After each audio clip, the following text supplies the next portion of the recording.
Guardian, John. Apa, Guardian. Bueno, hoy tenemos con nosotros a John Barredo, vitoriano, estudió en Dirección de Administración de Empresas y ya durante la carrera pues empezó a emprender. En segundo de carrera ya estaba el hombre preparando algún invento en concreto para poder esquiar, porque como no tenía dinero, pues lo que hizo fue inventarse una agencia de esquí para poder pagarse sus viajes a la nieve. Y luego, pues incluso ya llegaron a hacer cosas en la montaña, en el Himalaya incluso. Bueno, esa vena emprendedora tan pronta, John, ¿crees que es algo que has heredado o que la propia carrera te lo estaba ya dando desde el primer momento? ¿Cómo lo explicarías?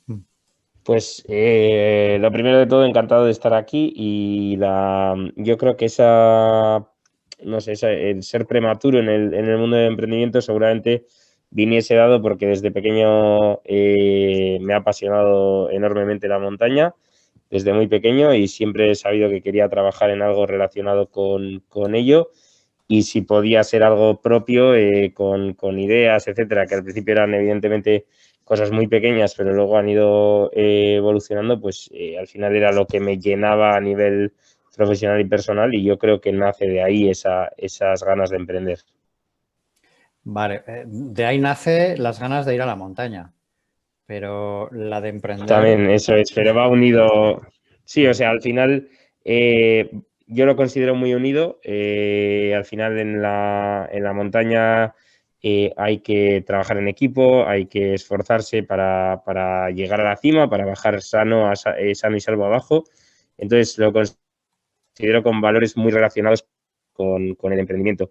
Yo tenía tanta ambición relacionada, pues eso, con poder esquiar todos los días, con poder ir al monte todos los días, que el crear algo que fuese unido a ello, un negocio, fue algo natural, debido a, pues eso, a esa pasión tan fuerte por este mundo. Vale. ¿Y esto lo compartías con más gente desde el principio, John? O sea, la idea al final de Never Too Late, que era la asociación de la junior empresa que hacía viajes de esquí y carreras de montaña, surgió en 2014, en mi segundo año de carrera, y desde el principio pues empezamos ya, yo y tres amigos, con la idea de hacerlo, porque al final hacer algo solo pues tampoco es algo que llame. Como he dicho, valoro mucho el trabajo en equipo, y desde el principio y hasta ahora siempre he estado acompañado en todo este proceso. Estas tres personas que te acompañaban en la junior empresa, ¿eran compañeros de clase, eran compañeros de estudios? Había de todo, desde gente que había conocido en viajes de esquí siendo más joven, hasta un compañero de clase que tenía un gran nivel en el mundo de contabilidad, finanzas y demás, y lo consideraba muy importante. Y el resto eran esos amigos que habíamos conocido en los viajes de esquí, que tenían ganas de hacer cosas también, y eran, pues eso, candidatos perfectos al final. Vale. ¿Y estos tres son los mismos que te acompañan ahora mismo ya en el emprendimiento actual? Yo no No, había ido cambiando. la verdad es que ha habido una evolución. La única persona que sigue desde el principio soy yo. Y luego las dos personas que están ahora, que son Asier y Yune. Asier le conozco desde muy pequeño, iba al colegio conmigo, hemos ido a muchos viajes de esquí juntos, y en un momento dado pues se interesó por el proyecto. Yo estaba de Erasmus y entró en el proyecto. Y Yune le conocimos en un viaje de esquí. Desde el principio pues vimos que le gustaba eso de la misma forma que a nosotros, le apasionaba enormemente, y somos los tres que seguimos hoy en día aquí justo. Vale, pero ya no sois una junior empresa, ya sois una empresa con todas las de la ley, ¿no? Eso es, ahora mismo tenemos una sociedad limitada, que es Search and Rescue, que se dedica al desarrollo del dispositivo de rescate LUR, y eso, ya somos socios, hemos entrado un poquito en toda esta rueda ya de profesionalizar mucho más el tema de lo que era esa junior empresa inicial, que servía para testar la idea, pero al final no tiene evidentemente el recorrido para continuar únicamente con esa forma jurídica. Vale, entonces vosotros empezasteis montando viajes de esquí y travesías de montaña, pero habéis acabado haciendo un dispositivo de rescate. ¿Cómo ha sido esa evolución, John? Pues al final nosotros empezamos con algo muy básico, con unos sueños muy altos, una utopía, por decirlo así, que era hacer una web en la que un deportista de montaña tuviese todos los servicios que necesitaba. Pero bueno, llegamos a hacer una parte de eso, pues que era ciertos productos de ropa, merchandising, etcétera, y luego viajes de esquí y carreras de montaña con un enfoque muy, muy sostenible. En 2015, el 25 de abril, se produce el terremoto de Nepal. Nosotros nos vimos muy impactados desde aquí, pues de cómo se magnificó un poquito toda la información que llegaba de allí y cómo algunos alpinistas se quedaron allí a ayudar. Entonces, nos vimos muy inspirados por ese grupo de alpinistas, Kilian Jornet, entre ellos Jordi Tosas, que se quedaban allí a ayudar, y empezamos a pensar, ¿qué podemos hacer desde aquí? Nosotros conocíamos las técnicas de rescate en avalanchas. ¿Cómo podíamos aplicar esas técnicas de rescate en avalanchas a un posible terremoto? Y a partir de ahí, investigando sobre nuevas tecnologías para terremotos, hemos acabado viendo que tienen una utilidad muy importante en avalanchas, que es una condición de sepultamiento también. Hay algo que no me ha quedado claro, John. ¿Vosotros conocíais técnicas de rescate en avalanchas? ¿Pensasteis aplicarlas en Nepal? Pero luego surge un dispositivo de rescate. Ese paso me lo tienes que explicar un poquito mejor. Sí, perdona, te explico. Nosotros conocíamos no solo las técnicas, sino los dispositivos de rescate que existen actualmente y en ese momento en el mercado, que al final tienen unos alcances, para explicarlo, para gente que no tenga técnica en montaña, unos 80 metros en situación de fuera de la nieve, en aéreo.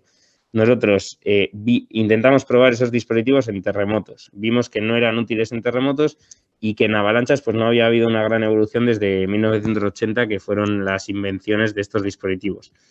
Ahora hemos desarrollado un dispositivo que pasa de esos 80 metros a 1,5 kilómetros en avalancha, y aparte de hacer avalanchas, puede servir para un rescate de una persona herida o perdida en el medio natural con alcances de hasta 21 kilómetros. Entonces es una ventaja, una mejora tecnológica significativa, y por eso estamos ahora, pues eso, intentando sacar este dispositivo al mercado. Vale, entonces lo que dices es que la tecnología que estaba disponible se había quedado un poquito atrás. Entonces vosotros pensáis, joder, tenemos que inventar algo que mejore esto que ya existe, porque si no, no se puede aplicar en casos como el de Nepal, ¿no? Entonces, uno de los casos que planteas es que los dispositivos que había eran incapaces de pasar de 60 metros de distancia. Unos 60, 80 metros, siguen siendo incapaces, o sea, los que máximos alcances son 100. ¿60 metros de qué exactamente, John? Entre dos dispositivos gemelos, la capacidad el alcance que tienen, el rango, es alrededor de 80 metros en aéreo, es decir, sin tener un elemento como sería nieve en medio de esos dos dispositivos. Es decir, que si uno de los montañeros lleva un dispositivo y tú le quieres encontrar, si está a más de 80 metros no le vas a encontrar. Eso es, si tú estás a más de 80 metros de la persona, no recibirías la señal en ese momento, tendrías que acercarte y hacer un poquito, al final, un barrido hasta encontrar esa primera señal, seguir después de esa primera señal. Pero el problema es que en una avalancha la ventana vital máxima son 15 minutos aproximadamente, entonces hay que actuar en los primeros 2-3 minutos, es donde hay la mayor posibilidad de salvar vidas. Entonces, si estás buscando esa señal, evidentemente pierdes tiempo, aparte del estrés que genera a una persona que esté buscando a esa víctima. Claro. Entonces, vuestro dispositivo es capaz de encontrarle a 1,5 kilómetros de distancia. Actualmente las pruebas que hemos realizado es alrededor de 1,5 kilómetros. Ahora acabamos de venir del Manaslu y hemos conseguido cifras mejores, pero todavía estamos analizando todos los datos, todavía no podemos decir mucho de ello. Pero sabemos que han sido mejores, y estamos ahora desarrollando una fase de dispositivos superior, que creemos que llegaremos a superar eso de 1,5 kilómetros, que ya nos parece una distancia significativa, pero bueno, si podemos superarlo, pues evidentemente estamos trabajando para ello. Vale, John. ¿Y qué habéis hecho para poder multiplicar el alcance de semejante manera? ¿Qué es la innovación que habéis introducido ahí? Al final, en los dispositivos antiguos, vamos a llamarlos así, funcionan con una frecuencia y una tecnología que, como hemos dicho, pues se desarrolló en 1980, se han hecho innovaciones incrementales, han ido añadiendo antenas, etcétera, pero no ha habido una ruptura total de esa tecnología. Entonces, nosotros aplicamos una tecnología totalmente diferente, innovadora, que funciona en una frecuencia diferente y permite esas distancias mucho mayores. Al final ha habido una evolución tecnológica, como es normal en todos los campos, y en el de las avalanchas pues no se ha hecho, no ha sufrido ese avance como sí que ha pasado en otros sectores. Nosotros lo que hemos hecho es traer conocimiento de otros sectores al sector de las avalanchas. ¿De qué sector en concreto lo habéis traído? La verdad es que del tema tecnología tampoco podemos comentar en exceso, porque estamos en todo el proceso de protección intelectual, etcétera, pero la tecnología que estamos utilizando se utiliza más en sector industrial, no la misma, o sea, se ha habido que adaptar evidentemente a las especialidades o particularidades de este mundo que es la montaña, pero sí que sabemos y hemos aprendido de cómo se utiliza en otros sectores. Vale, has dicho que estáis en proceso de protección. ¿Quieres decir que estáis registrando alguna patente? Estamos estudiando al final cómo sería la mejor manera de ese producto final, pues protegerlo al máximo posible para ese riesgo de copia que al final sabemos todos que existe y que puede ser hasta una buena señal que eso pase porque significa que estás haciendo algo bueno, pero bueno, siempre existe evidentemente ese miedo, ese reparo y estamos actualmente pues eso, estudiando cómo se podría o si se podría protegerlo y a qué nivel. ¿Y esto lo habéis desarrollado vosotros solos o habéis contado con la ayuda de un centro tecnológico? ¿Cómo os lo habéis montado en ese sentido? Pues en un comienzo lo hicimos nosotros solos todo, tuvimos la idea, encontramos el apoyo de la Universidad del País Vasco, la Diputación de Vizcaya, el Gobierno vasco. Después tuvimos un apoyo de una empresa tecnológica también nacida de la Universidad del País Vasco, que es Parpellop. Nos ayudaron a desarrollar esos primeros prototipos y pasando de fase, por decirlo así, tuvimos que montar una ronda de inversión ya para en la fase en la que estamos ahora y recibimos pues eso, un interés de una empresa, cerramos acuerdo y eso, actualmente estamos trabajando en colaboración con ese socio tecnológico. A una empresa que es socio tecnológico. Ajá. Eso es. Y no se puede saber su nombre, entiendo, ¿no? Porque No, ahí tenemos un tema de confidencialidad y preferimos no decirlo, vamos. Vale. Y bueno, la posibilidad de aplicar esta tecnología de otros sectores, ¿se os ocurrió a vosotros o vino? ¿Cómo fue eso? Porque eso tuvo que ser Yo al algo final curioso, estaba ¿no? estaba haciendo un máster en Madrid, un máster relacionado con liderazgo, emprendedor e innovación, y al final teníamos input, teníamos profesores y docentes que venían de muchas ramas, ramas tecnológicas, ramas relacionadas con la moda, con el arte, de todo. Entonces, fue muy enriquecedor y en una de esas charlas, pues al final conocí esta tecnología, aparte de otras, y luego lo único que hubo que hacer, lo único, fue adquirir cosas o prototipos muy baratos para poder probar si realmente tenía sentido por lo menos la idea, y ya a partir de ahí, pues a mí evidentemente se me escapaba a nivel técnico y es cuando, bueno, pues eso, ya pedir esa subvención, buscar un primer proveedor tecnológico y poder ir dando esos pasos que hemos comentado antes. Vale. Y luego, a nivel comercial, John, porque ya nos has contado bastante del tema tecnológico, a nivel comercial esto hay que venderlo, obviamente, porque si no, una empresa no puede, no puede vivir. ¿Quién es el comprador eventual o no sé si lo estáis vendiendo ya o en qué situación estáis? Nosotros estamos ahora mismo cerrando el proceso de diseño. De hecho, la semana que viene, la siguiente, ya tendremos primeras producto mínimo viable, final, tangible para tener aquí, que pase de esa fase prototipo, por decirlo así.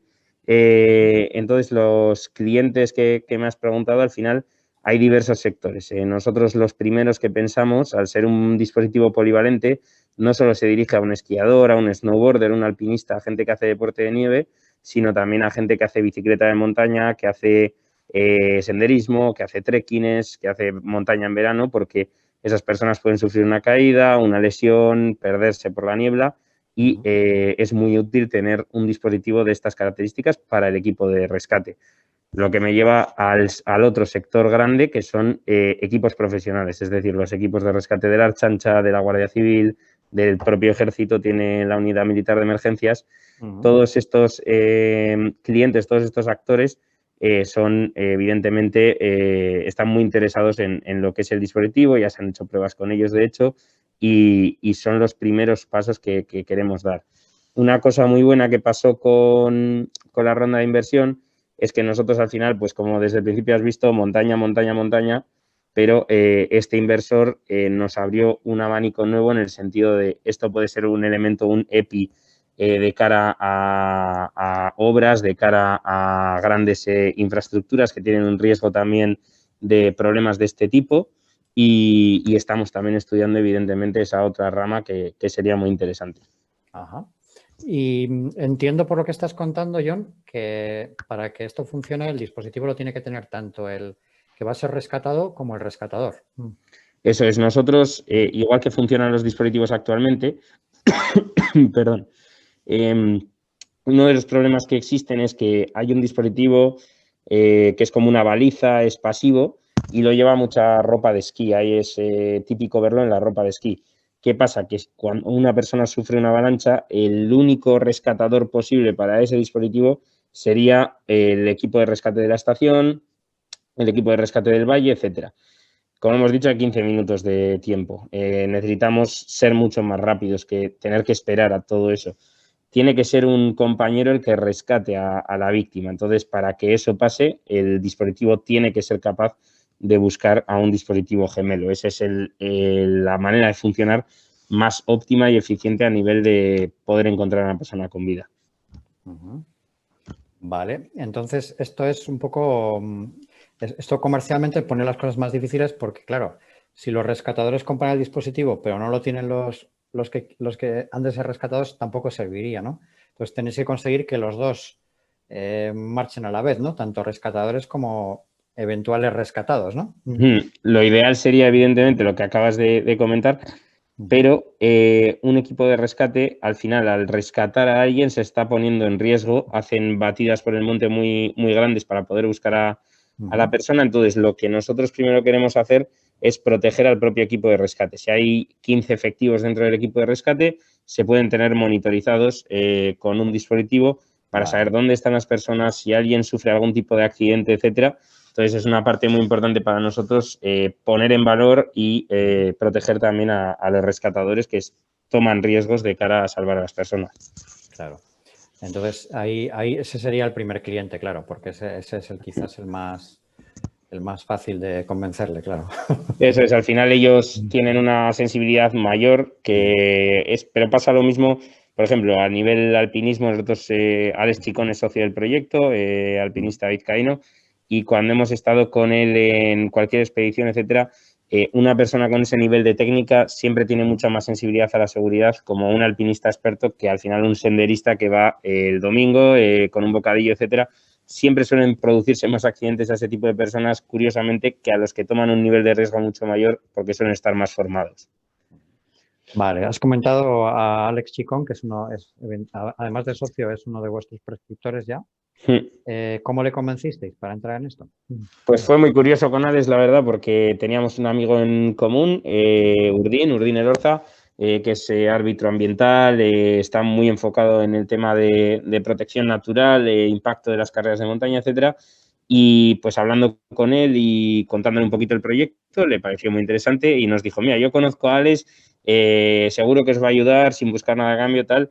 Entonces empezamos a hablar con Alex, desde el principio una cooperación total y una ayuda total, una amistad de hecho, y fuimos nosotros los que tuvimos que presionarle de hecho para que se llevase algo, digamos, de esto, si algún día va bien, evidentemente, y los que quisimos sumarle a la empresa. Pero es una persona al final que busca ayudar, se desvive, trabaja muchísimo y tenemos toda la suerte de poder tenerle en el equipo.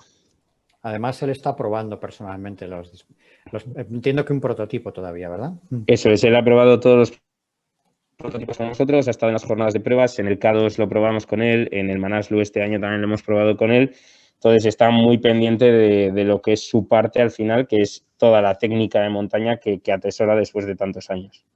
Afortunadamente lo ha probado, pero no ha hecho falta rescatarle. No, de momento Alex tiene una capacidad de gestión del riesgo elevadísima, yo que le he visto y suele tener mucho cuidado porque ya hemos visto todos lo que ha pasado ahora en el K2, hay 5 personas que han perdido la vida, tristemente, entonces es un mundo en el que las opciones de que algo pase son muy altas y encima un pequeño error de cálculo, un error al elegir la cuerda, pues son cosas tan sensibles que valoramos muchísimo de Alex esa capacidad de no equivocarse, que siempre pueden pasar cosas porque hay un factor que es descontrolado, evidentemente, en esas montañas, pero él tiene una gestión de la seguridad muy alta. Entiendo entonces que sus pruebas habrán sido más teóricas, ¿no? Es decir, ponerlo en marcha en la montaña, ver qué distancia se puede detectar, etcétera, ¿no? Parte eso y también parte cómo afecta el terreno, evidentemente, si hay vaguadas, si hay glaciares, grietas, etcétera. Todo eso lo hemos probado para entender en grandes montañas, en zonas, por ejemplo, de Himalaya o Alpes, cómo afectan a la emisión, si no hay redes móviles, porque ahí no hay cobertura. Entonces, todo eso es muy importante de cara a saber cómo se comporta el dispositivo en diferentes situaciones. Vale, y también previamente lo habéis probado también en el K2, creo, me parece, ¿no? Sí, eso es, en 2019, en la expedición invernal en 2019. Y ahí fue una prueba similar, es decir, con un prototipo, tratar de ver cómo se comporta en condiciones adversas, ¿no? Eso es, eso fue un dispositivo, un prototipo menos avanzado, evidentemente, que el que hemos tenido ahora. Y la idea fue ver, por ejemplo, en el glaciar, porque tuvimos muy poca nieve ese año, en el glaciar cómo se comportaba, cómo le afectaban los cambios de nivel, cómo le afectaba la climatología, cómo le afectaba la altura. Entonces fue una prueba muy inicial, pero ya nos dio, evidentemente, lo primero, una experiencia vital preciosa y después también una repercusión en prensa que no habíamos tenido nunca y fue pues eso, pues pasos hacia todo el camino que se ha recorrido, pues bueno, siempre ha ayudado esas cosas también. Vale. El dispositivo en sí mismo, ¿cuánto pesa, John? El dispositivo en fase prototipo estamos hablando de eso, siempre menos de 200 gramos. Luego el producto final, al final no tenemos la noción, pero queremos que se muevan esas cifras. Al final la ligereza en montaña es clave y estamos eso, pues probando diferentes elementos, diferentes materiales para tener ese peso lo más controlado posible.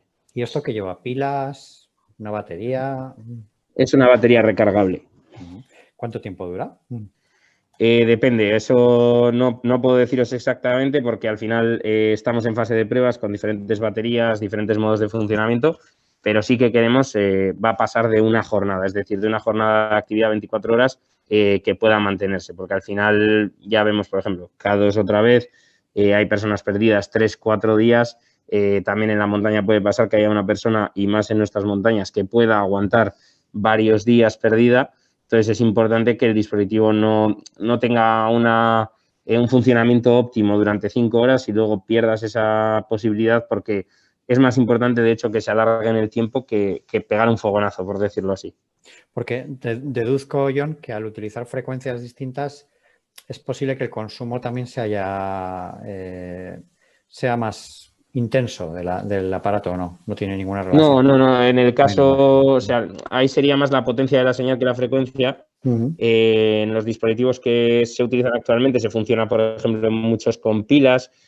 También es un hándicap el no poder recargarlo. Para nosotros tiene que ser recargable. Entonces, bueno, tenemos también aquí dispositivos evidentemente antiguos de la competencia. Los hemos abierto, los hemos probado, los hemos estudiado. Nos lo sabemos de memoria dentro de lo que cabe y lo que estamos intentando, evidentemente, es pues mejorar en todas las facetas que se pueda mejorar ese dispositivo. Aprenderlo primero y mejorar lo que se pueda. Entiendo.